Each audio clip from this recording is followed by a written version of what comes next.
High বন্ধুরা, আমি মমতা মান্না আবার চলে আসলাম তোমাদের সামনে নতুন একটা রেসিপি নিয়ে। আজকে আমি বানাবো বন্ধুরা 3D নাড়ু। তো তোমরা আমার সঙ্গে থাকো আর দেখতে থাকো আমি কিভাবে বানাই।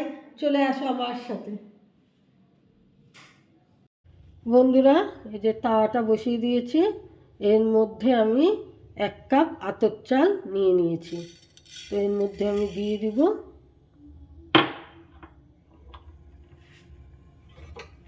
দিয়ে চালটাকে একটু আমি নেড়ে চেড়ে নেব।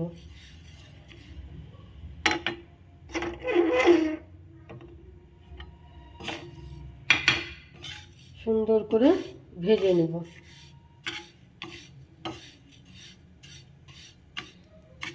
এটা কিন্তু বন্ধুরা আতপ চাল, যেটাকে গোবিন্দভোগ চাল বলে না, খুব সেন্ট, সেই চালই কিন্তু এটা আমি নিয়েছি, 1 কাপ নিয়েছি।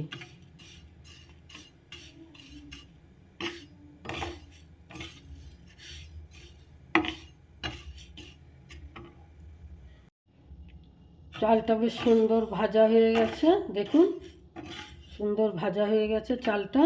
এর মধ্যে আমি 1 কাপ তিল দিয়ে দিব।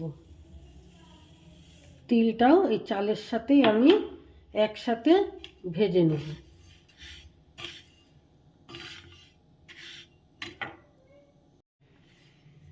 বন্ধুরা, তিল আর চালটা দেখুন সুন্দর ভাজা হয়ে গেছে। তো আমি এটাকে এখন নামিয়ে নিব। তারপরে হালকা ঠান্ডা হবে যখন, তখন আমি এটাকে মিক্সারের জারে দিয়ে দিব, দিয়ে আমি এটাকে পাউডার বানিয়ে নেব।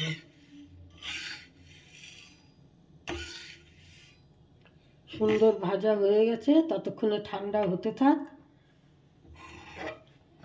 আমি এটাকে এখানে দিয়ে দেব, আর এখানে আমি কড়াইটা বসিয়ে দেব।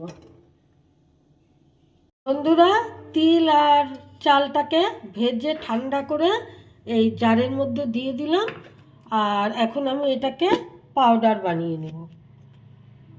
বন্ধুরা, এই যে কড়াই বসিয়ে দিয়েছে, তো এর মধ্যে এই যে নারকেল কুড়িয়ে রেখেছি সেটা দিয়ে দেবো। এটা কিন্তু আমার 1 কাপ নারকেল কুড়োনোতে হলো আমার 1 কাপ। আর এর মধ্যে দিয়ে দেবো আমি চিনি, 1 কাপ চিনি।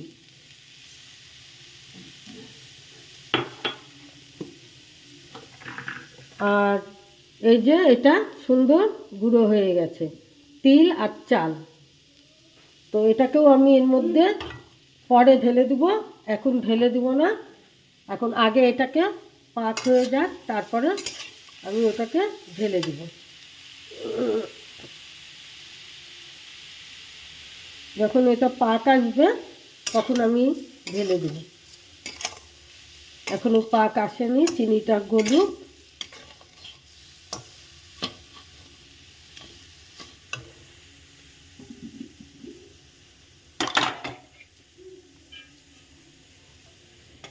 এর মধ্যে একটু দুধ ঢেলে দেবো, গরুর দুধ।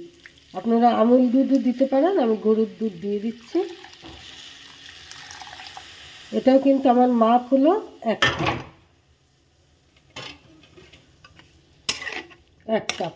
আর এই যে কালো কালো দেখছেন না, এটা হলো নারকেল কুড়োতে গিয়ে নারকেলের ওই যে মালইতে থাকে না, সেই জিনিস। এটা কিন্তু কোনো রকম নোংরা না। এই যে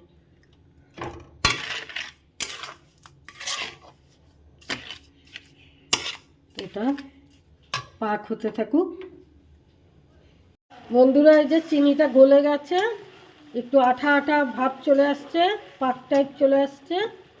তো আমি এখন এই যে তিল আর আতপ চাল যে আগেই দেখালাম, ওটাকে বেটে নিয়েছি, পাউডার বানিয়ে নিয়েছি, ওটা এখন আস্তে আস্তে করে ঢেলে দেব।